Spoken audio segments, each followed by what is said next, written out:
সম্মানিত দেশবাসী, আজকে আলোচনা করছি এনসিপির সংক্ষিপ্ত ইতিহাস নিয়ে। সমন্বয়ক যারা ছিলেন জুলাই আগস্ট গণ অভ্যুত্থানের, যারা নেতৃত্ব দিয়েছিলেন 5 আগস্ট গণ অভ্যুত্থানের পর তড়িঘড়ি করে তারা একটি রাজনৈতিক দল গঠন করেন, যার নাম জাতীয় নাগরিক পার্টি এনসিপি। এই রাজনৈতিক দলটি দেশের একমাত্র রাজনৈতিক দল যেটি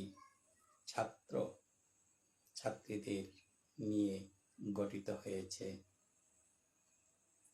গত 28শে ফেব্রুয়ারি 2025 খ্রিস্টাব্দে মানিক মিয়া এভিনিউতে এক বিশাল আয়োজনের মধ্য দিয়ে আনুষ্ঠানিকভাবে এনসিপির যাত্রা শুরু হয়। এনসিপি যে একটি রাজনৈতিক দল, তার আত্মপ্রকাশ ঘটে। নাহিদ ইসলাম এই এনসিপির আহ্বায়ক হয়ে এই দলটির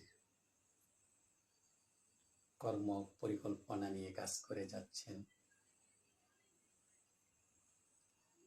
দেখা যাক এই রাজনৈতিক দলটি দেশ এবং জাতিকে কি উপহার দেয়। সম্মানিত দর্শকবৃন্দ, এটুকু বলে আজকের মতো এখানেই শেষ করছি। আল্লাহ হাফেজ।